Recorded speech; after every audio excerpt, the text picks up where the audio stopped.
10, 219, 219. Forward Progress, a Chicago Bears podcast with Dan Bernstein and Matt Abeticola on 312 Sports.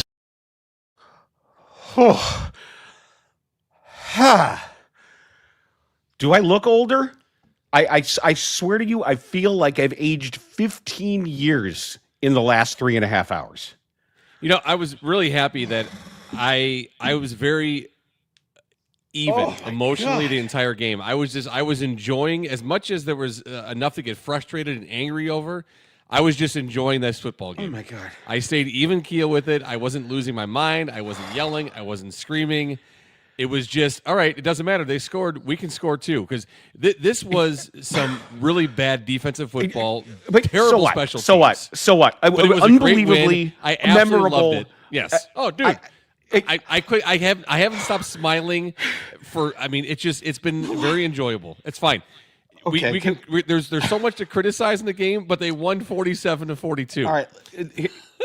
This is Forward Progress. Okay. This is Forward Progress. Amazing. A Chicago Bears podcast brought to you by Beer Church Brewing, New Buffalo's brewery pizzeria in a historic church, wood-fired Neapolitan pizza, small batch craft beer, brunch every day. Visit beerchurchbrewing.com. So 47-42, if I have that right, is the final. Correct. Now, a couple people, I'm very happy that the Bears won, in large part so this can be the Kyle Manungai game, and that Kyle Manungai doesn't end up a footnote in a horrible loss. I'm so happy that for him, that he had the 100-yard first half, the total at the end of the game of 176 yards rushing. Just a remarkable game for him. I will also say, too, special teams almost lost them the game. If to tarmac is a verb, to leave a coach or a player on the tarmac before you head home, if they wanted to do that to Richard Hightower, I'd understand. Special teams was atrocious. Absolutely atrocious. From the moment the ball was kicked to the moment Daniel Hardy wasn't aware that he was kicking a ball to keep it alive on an inexcusable onside kick recovery. If you want to leave Richard Hightower home, that is fine by me. But for the next, I don't know how long, Maddie and I are going to go through everything we've got here, and I am trying to make some sense of the notes I have in front of me, because my handwriting got bad because my hand was shaking, and my phone's exploding with text. But what a win! I'm not going to debate the quality of play in that game. It was two really bad defenses. You've got a 100-year-old quarterback out there just doing things that I couldn't even imagine. Look at the totals. Dan, he threw for 470 yards, a career high. 170 yards. At 40 years old. 40 years old and 8 months, I think. Or no, 10 months. The Bears allowed Joe Flacco to throw for 470 yards.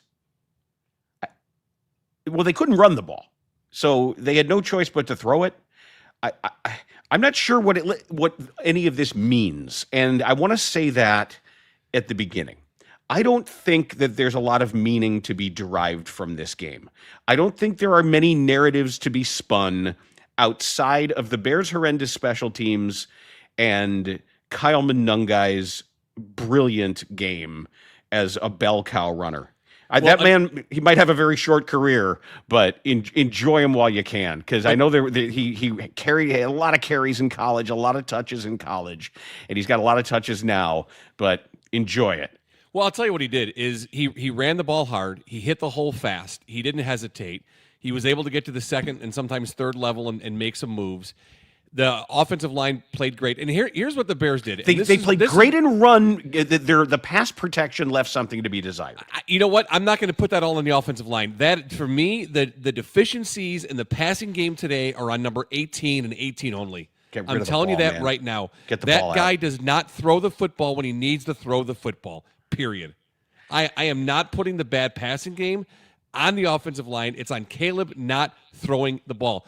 When he throws the ball in a timing process, he can throw the ball well. And even Dan, he'll throw the ball in windows when he shouldn't throw. 2 that should have been picked in the first half. But when he's supposed to throw the ball in a timing process, he does not do it. But I will tell you this, Kyle Manungai had a wonderful game. Absolutely wonderful game. The criticism that we levied against these running backs early in this season, I will take all that back now. With the way they're running the football now, the way the offensive line has come together in run blocking, I will give them that. And I'll tell you, and listen, Dan, Roma Dunze had 3 targets for 0 yards. Caleb Williams had an infinitely better receiving day. He did.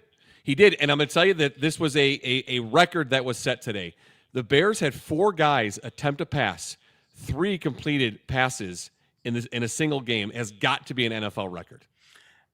I think we should get used to this with Ben Johnson, that he and this probably shows you the trust that he has in the offense this far into the season, that he's able to go to those things near the bottom of the play card or in that special part of the play card rather than just sort of holding them back. My goodness. There was all kinds of stuff going on, and if that's going to be, if they could practice that in a week well enough to pull all of that out of their ass in a game like this, I don't know what was needed or what was not needed, but so much happened in this game. So much happened. It was full of sound and fury and mostly signifying nothing. But the Bears are 5-3. And I can't keep up with everything that's going on the NFL scoreboard right now. Minnesota Minnesota beat Detroit, so Detroit lost, and Green Bay lost to the Panthers. So the Bears are one of the teams that are half a game out of first place, correct? Let's see here, just so I have it correct. I think that with that win, I believe the 5-3 Bears are sitting half a game out in the NFC North. But I didn't know what we were settling into from the moment Charlie Jones returned that opening kickoff for the touchdown. Just yet another thing on this Richard Hightower resume here. Dan, you're correct on that. Green Bay at 5-2-1 is on top of the division, and the Lions with that head-to-head win over the Bears at 5-3 would be in second place. The Bears at 5-3 in third place, and just that half game behind the division-leading Packers. Well, looking at some of the totals from this game, just to get caught up, Kyle Manungai finished with 26 attempts, 176 yards with a long of 39. Caleb Williams scrambled for 53 yards. Britton Brown, in his first ever NFL regular season action, another 7th-round pick running back who distinguished himself in the exhibition games, had 5 carries for 37 yards, including that 22-yard touchdown. Caleb Williams finished 20 of 34, 280 yards, 3 touchdowns, no interceptions. Tyson Bagent completed his only pass for 20 yards. DJ Moore completed his on the Philly special. I don't know exactly. I track every single block, but that was basically Philly special, which, as we know, we saw first from Dowell Loggins and the Bears in Minnesota. So there is some Bears history to that play. You know, one thing I will say, and as you're going through the totals here, well, two things real quick. If the Bengals had any type of defense, this would be a much different season for them with the way that they can throw the ball with Joe Flacco and those 2 receivers. Today it was T. Higgins, who was an absolute man out there. And I will say one thing Kyle Manungai will need to work on as a running back, it's coming out of the backfield. And the difficulty which he had in coming out cleanly of the backfield without either tripping on one of his own teammates or tripping over his own feet to get to an area he needed to. And you saw it manifest itself in one play where he gets off to the left side of the field and he has to lay out completely for a pass that Caleb was criticized by the broadcast for that throw, not being very accurate. But if you go back and watch that play again, Kyle then stumbled over someone's foot on the offensive line trying to sneak through. So, and he had, I think, 2 or 3 times had some difficulty there with that. And that's one thing to clean up. But his run game today, man, hitting the hole with speed and hitting the hole with authority and some power. It was fun to watch him run the football today. It's a great catch on your part with that particular understanding of where some of the trash is to sort through on his way out of the backfield. And it's usually a tight end skill.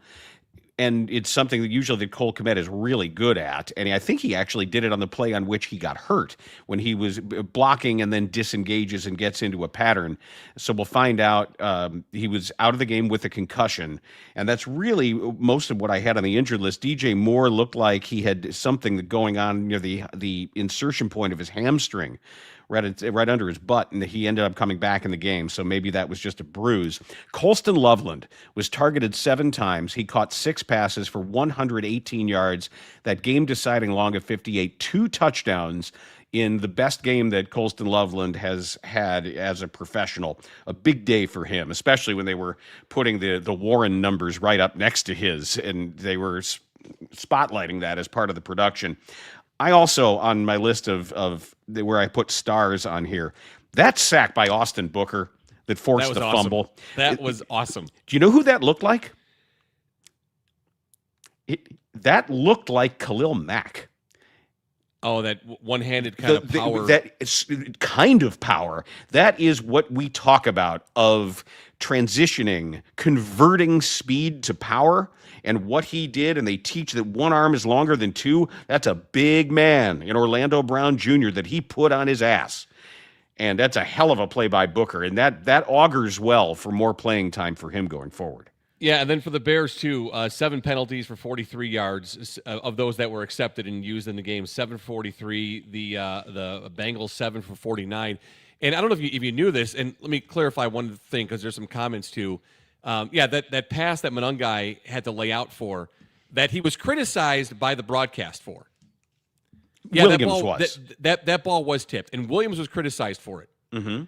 And Manungai tripped getting out. Okay, so there's a couple things that played a factor in there. I'm not criticizing Kyle Manungai on that play. So if you're hearing that in this broadcast, then you're hearing the wrong thing. Okay.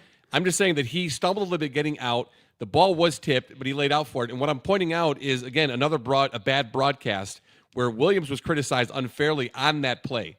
One thing that he needs to clean up, Monangai, is getting out of the backfield cleanly when going out for pass routes. Now, there were a couple rules that I learned in this game with the way some of this stuff was called.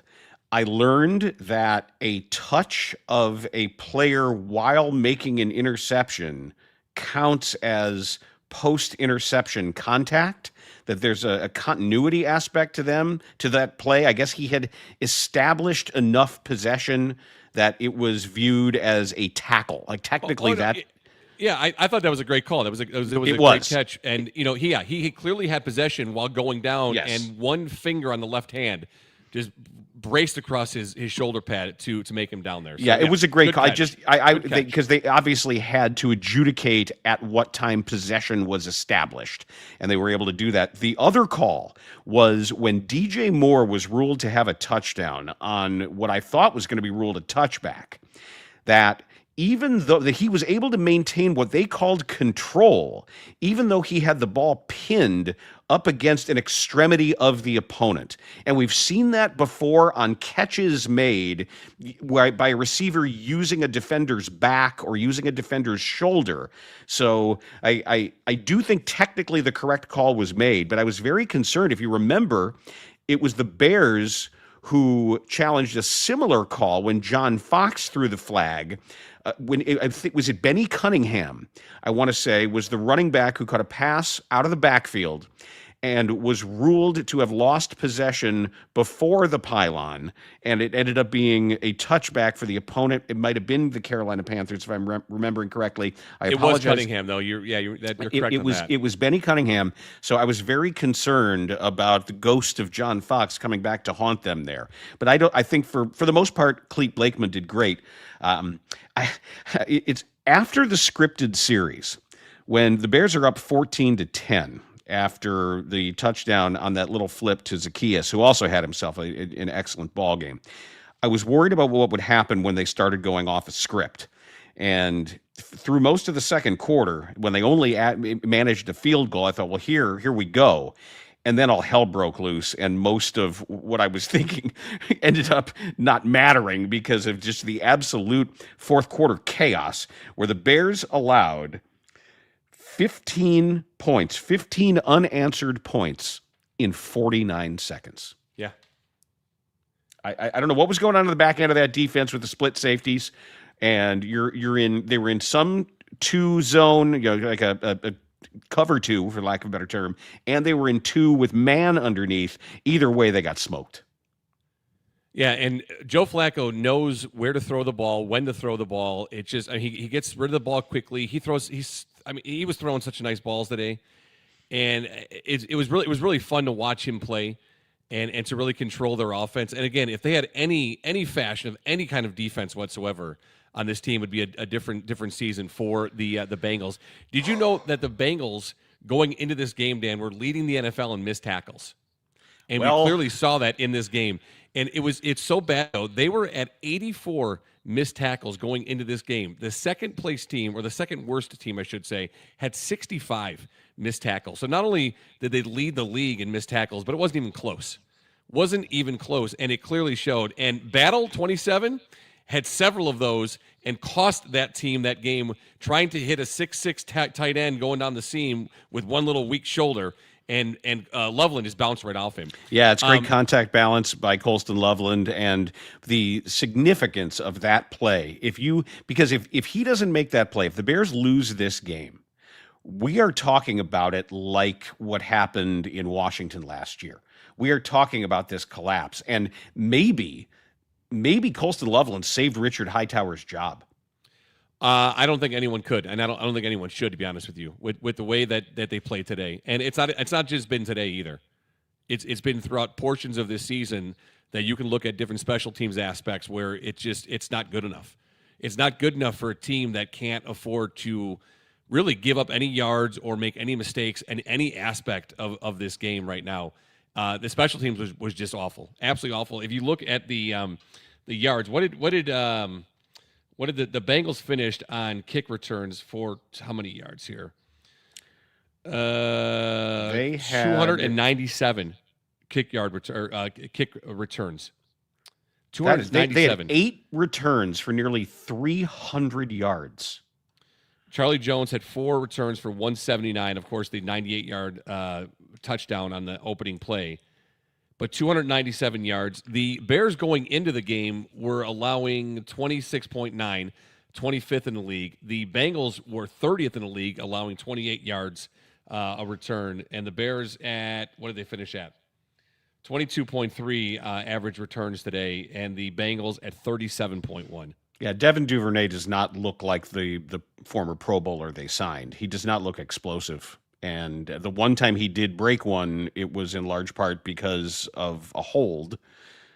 So I don't know. He just doesn't look fast to me. He's stopping his feet too often. You mentioned Charlie Jones.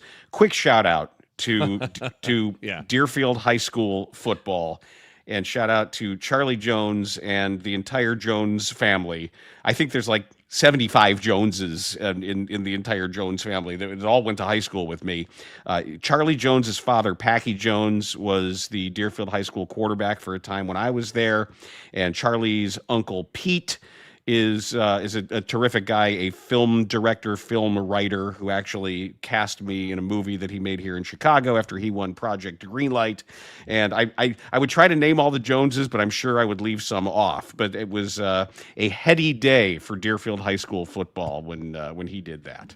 And I want to go back to the first touchdown that Loveland had, that really beautiful pass from Caleb Williams. It was a really nice pass. And again, on a play like that, it's a timing process. And here's the play, here's the route, get the ball, throw the ball. And he has the ability to do it. And there's so many times, Dan, when you see him and he's doing all those 360s in the pocket, in the backfield, stop. Throw the ball. Get the ball, throw the ball. Let me use a synonym of timing that is what's in my mind. And it's not an exact synonym. To me, it is timing, but it's also rhythm. It's not just the timing of that play. it is also just really feeling the rhythm of the game and being in control, understanding that being the band's drummer and not necessarily just the lead singer. That you've got to be aware of that, and it's your job to settle people down. It is your job to me, a lack of the understanding of rhythm is the delay of game penalty on the damn goal line. Yeah. Like that isn't the timing of the play. That's the play clock. That's the whole rhythm of getting it called and knowing where you are. And just that is an innate sense. And I don't know if it can be taught. And I don't know, similarly, if the same is true of accuracy. But look, ultimately, he made the plays. They won the game. They beat a very bad football team. They did it on the road. They were victorious on a day where a borderline Hall of Fame quarterback had one of the best days he's ever had. This was a memorable game that it's not because of the importance of the game. It's just because of certainly what happened late. The fact that the Bears are at least raising their baseline to a point where they can win a stupid game like this is a good thing.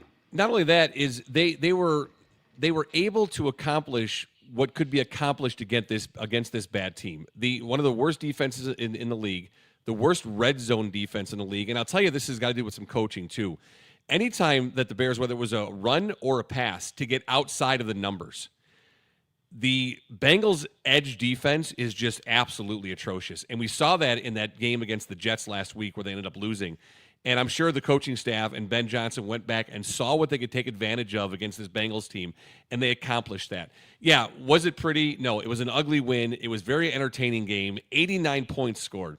And I want to go back to that 3rd and 1 that ended up in the delay of game call that goes to 3rd and 6, which results in the Loveland touchdown, his first touchdown of the season. That was something that's a growth point there to overcome your own mistake, which is not something the Bears have done well this year. What they normally would have done is stack mistake on top of mistake there. But instead, they were able to overcome their own mistake. And again, in a really nice pass, in a timing pass, Caleb makes a beautiful throw to a tight end. And we know that Loveland was out for concussion. And if his concussion, his injury, and losing playing time in this game resulted in more looks and more opportunities for Loveland, it's a positive thing, despite the injury. And despite his importance to the run game, this was a good thing, though, to see Loveland get more targets. And let's look at that with Roma Dunze having 3 targets and 0 catches, that there was some concern that Williams was looking to Odunze too much and that he was becoming a crutch and that he was staring him down. And I think they saw that on tape. I believe that if you had told, is it Al Golden who's their defensive coordinator now? Correct. That yes. if you had told Al Golden that Roma Dunze will play the entire game and not have a catch, that he would have taken it. And for Olamide Zaccheaus to convert his 6 of his 8 targets, his team-high 8 targets, into catches for 58 yards, including a touchdown, is a big deal. If we look back on this and you can say, hey, Caleb, you can go win a game. And I didn't calculate his passer rating, but my guess is with 280 yards and 3 touchdowns, he's probably at 100 or above, around there. That if you can have 114, that you can have a 114 passer efficiency rating without a single completion to your number 1 wide receiver, I think that can be taken as a good sign. Yeah, no, for sure. And if you look at this and say, all right, Cincinnati's going to finish with 46 yards rushing, and Jamar Chase won't have his first catch until 9:26 left in the first half. You'd probably say, oh, the Bears are going to, the Bears probably dominated that first half and ran away with the score, which they did not. It was such an unbelievable, fun game. Nerve-wracking. and after last night, after the World Series, like I didn't need this today. I know. My heart rate. I'm serious. My heart rate is only now normalizing, and I was fine. I was fine all game until that onside kick. And when the onside kick happened is when all of a sudden I felt like this cortisol dump and a complete clamp down. I don't even want to know what my blood pressure was. Thank God I'm on medication. But I'm just now kind of breathing right. Oh, hey, let's mention too the newest Bear, Gardner Johnson, who had a sack, had a pass defended. I thought he played a decent game. But what was so cute, though, was that sack that he had. It was like a kid tackling his dad in the backyard. And I wish there was a mic on Joe Flacco because I'm sure he was saying, I'm down. He got me. I'm down. But it was funny trying to watch him bring him down. And then I also want to point out Montez Sweat, who I thought had a really nice game as well, too. What surprised me from Dennis Allen, and we saw it late. We saw it right after I wrote it down, actually, in the fourth quarter. Why weren't they pressuring more in the A gap? Because I don't know with the especially with a center taking his first snaps in the NFL. You pointed that out during the week on Forward Progress, looking at a rookie center. I don't understand why they refuse to show even the A gap mug and the drop back. Why not come from there instead of from the edge? And when they did send CJ Gardner Johnson, that was also with Brisker coming off the edge as well. Yeah.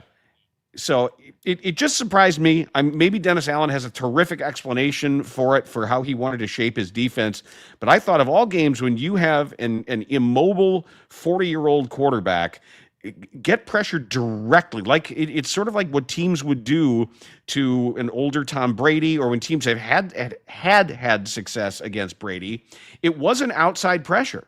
It was always trying to get his eyes to drop early because, boy, it was sure successful against Caleb Williams because too often his eyes drop, and then by the time his eyes are up and his back has already been to the defense, we should revisit scramble rules about it's always these comeback routes. Every time was a comeback to the sideline, that he needs to get it out or go.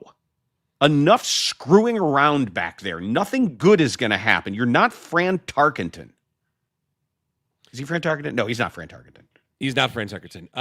How about your guy, Andrew Billings, on that play that they saw it was a fumble at first, which was an incomplete pass, and he's picking up and running with it.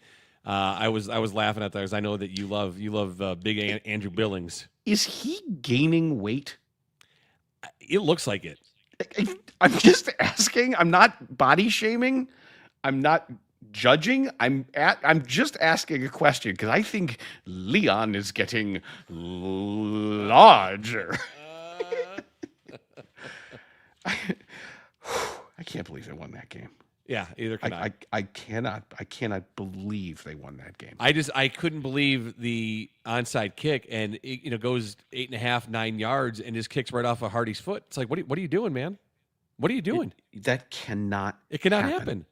It cannot happen. How did Evan McPherson come up short on a 54-yarder? I don't know. I thought that was middle of the net.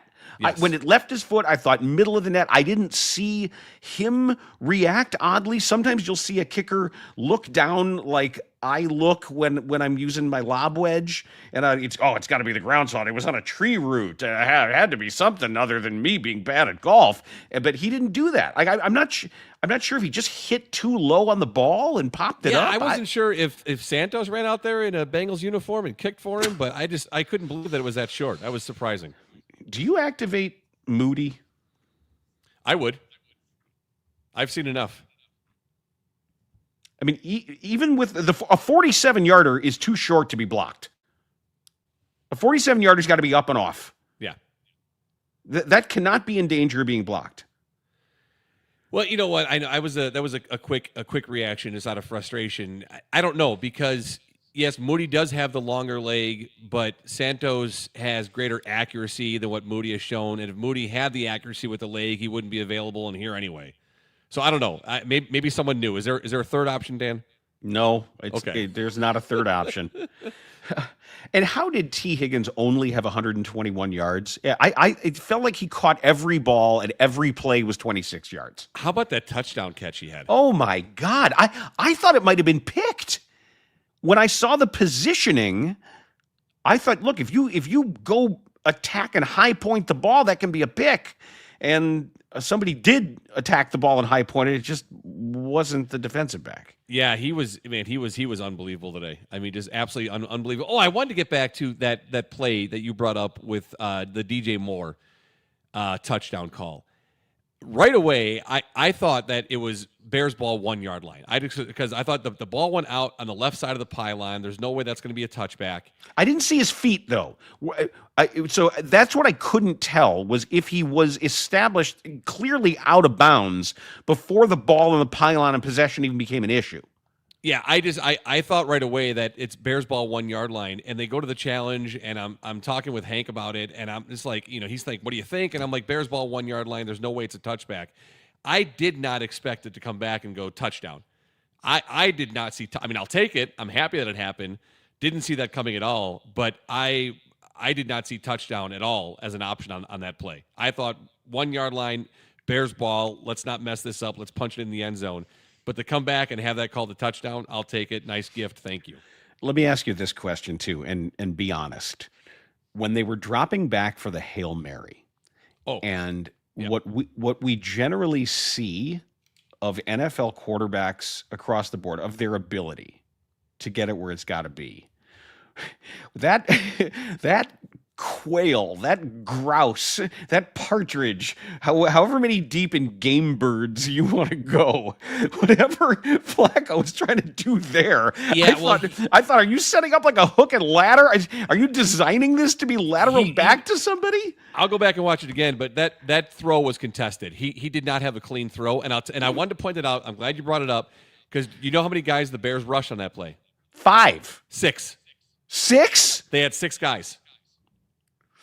They had Dennis. 6 rush that play. They had to. Dennis. They had to.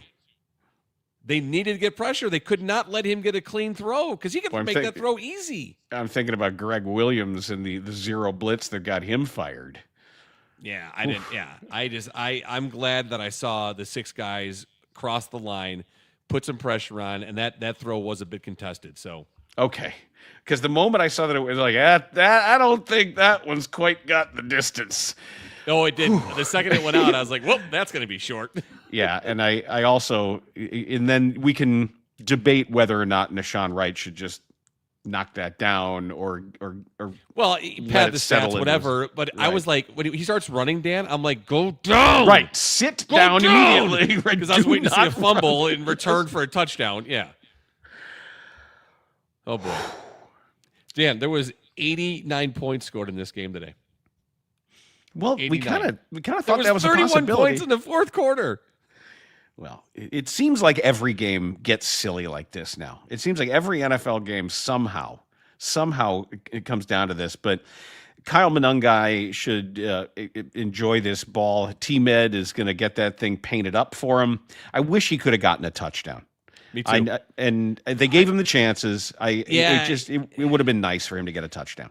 It's funny, like I felt like I was like a relative of Kyle Manungai when Britton scored, and I was mad. I was like, "Oh, come on! I want Manungai to score. You're not supposed to score."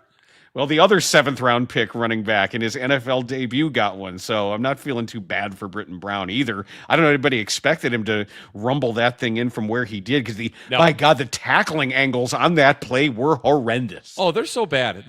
Yeah, I'll say that again. Going into the game, the Bengals had 84 missed tackles, leading the NFL. Second place team, the second worst team, was 65. I mean, it's pathetic. And it showed, I mean, I didn't realize how bad it was. But watching this game today, man, that is a terrible, terrible defense. And I'm really glad that Ben Johnson was able to take advantage of the outside thirds of the field. He saw that watching games, and they were able to take advantage of it with runs and passes as well. I was concerned at half because of the number of drives number of stall outs by the Bengals that were because of their own penalties and the bad Chase Brown drop that was 3rd and 6 on the Bears 23 in the first quarter, that I didn't really like the way this was trending, because all it took was Cincinnati just tightening up a little bit, and I thought the Bears were going to be in trouble. But this is one of those games where most of the actual analysis is kind of pointless. We're as far as why things happened when they happened, I don't really know. I know I'm not going to forget living through that, because, as I say, it might have aged us like presidents at this point. But at halftime, I saw a couple of stats here. I believe it was Kevin Fishbane that did some of this work, so I appreciate him doing that. That Kyle Manungai, his 100 yards that I believe he ended up with at half, correct, was the most for a Bear running back in a half since David Montgomery, who had 106 against the Texans in 2020, and that included an 80-yard touchdown run at the very beginning of the game. This was not like that. This was a multitude of different carries, left and right, off tackle, both sides, some outside zone, some gap scheme, some up the middle. And the trust that there is in him because of his career established ball security is certainly noticeable. That I don't know if he's going to be in a full-time split with DeAndre Swift, but knowing that he has established himself already, and I will say, they saw something. This coaching staff and scouting staff and Ryan Poles deserves some credit here. Because not only was he drafted, that from the moment training camp started, from what we saw, what was going on in exhibition games, the carries that they weren't giving him when they were using Britton Brown and others, he won a job fast. And I will take back anything bad that I said about him early when he was struggling as a newcomer to NFL football, and the backwards play, it was really silly. Right. Yeah. It was really bad. He did have the backwards play, and he was bad. So I'm especially on that play with the lack of understanding there. But he's certainly growing and earning trust, and he's an easy young man to root for. Yeah, there you go. Ryan Poles can hit on the 7th rounders like no other. Sure, take the fun out of something I had to say. Taking the fun out of it. That wasn't me. That was TC Iron Maiden. Okay, gotcha. Yes, there you go. It was not me. I'm not taking the fun out of anything. That was as nerve-wracking, as tense-filled as that game was. It was fun. That was a lot of fun. Well, it's fun now. This would not be fun had they lost. Oh, yeah. Oh, no, absolutely. But here's what it is, though, Dan. This is the ultimate blob season that we're experiencing. I mean, the Minnesota Vikings beat the Detroit Lions. Again, the Lions were on the road. The Packers lost to the Panthers. I mean, this is just an absolute blob of a season that we're seeing. Mm-hmm. So I'm looking forward to catching up on what's going on in the Chiefs-Bills game. That's the highlight game of the late games here. If the Chiefs can establish themselves in this game and win this game, it might be the Chiefs and then the blob, and the blob is getting bigger each week now. It is. It's blobby out there. It really is. And this is what Pete Rozelle wanted. He wanted every one of these, every game to matter, every outcome to matter. And I don't know that he could program all of these games to be epic like this, because I don't know if it was in your group chat, but it was certainly in mine, with the Bears up 41-27 with that much time on the clock. That it was said in my group chat, I forgot exactly who it was, but somebody said the way Flacco is playing, he could easily put up a couple of touchdowns here. And I'll be damned if he didn't.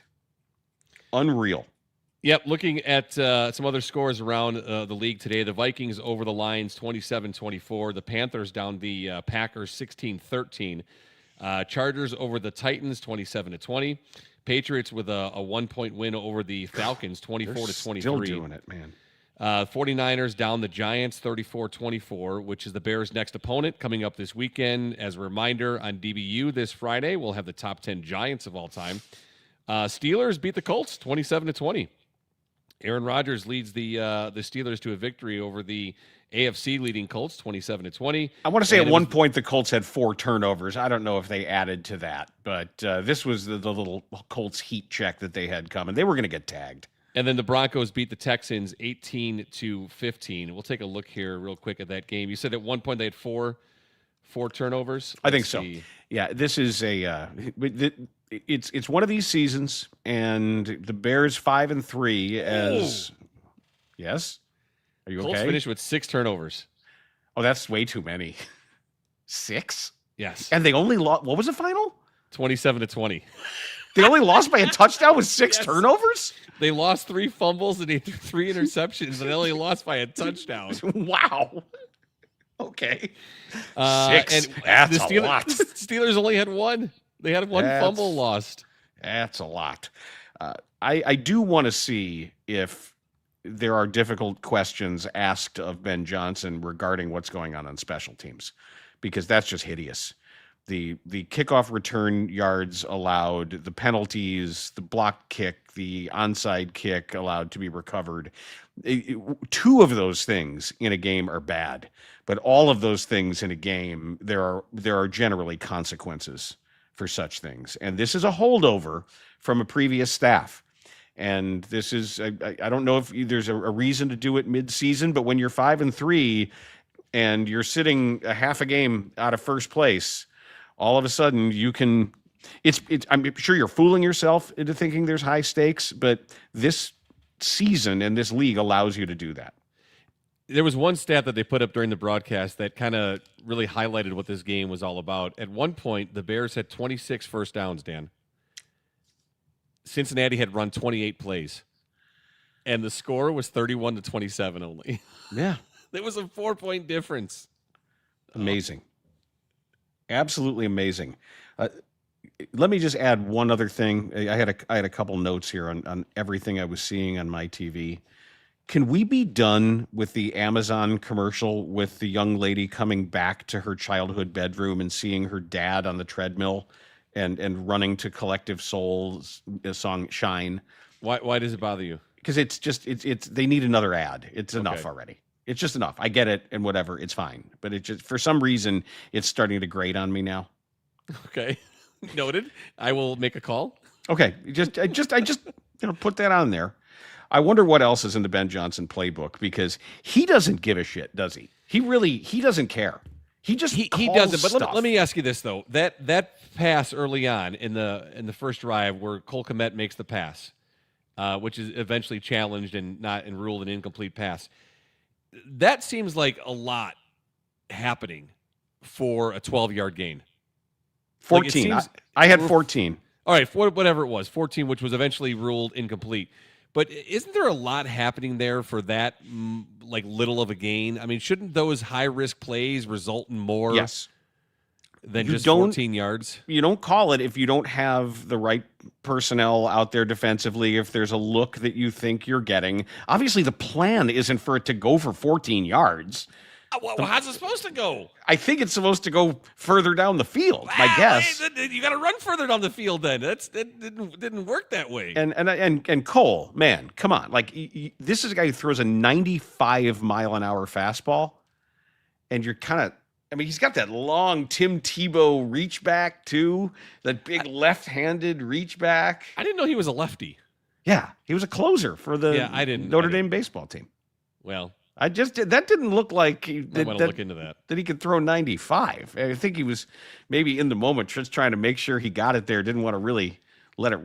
And tell me if maybe I was hearing something that Adam Archuleta wasn't saying, but did he bad game for him, man? Did he basically want Caleb Williams to run on every single play? I think that's what I heard. I don't know, but he also called them the Browns at one point. There was all sorts of strange stuff going on. Yes, I can't wait to get together tomorrow and talk more Bears football and more other things too on DBU, because you made me zero in on John Smoltz the last 2 games, Game 6 and Game 7 of the World Series, and I'm sorry. Yes, I'm angry at you for it, but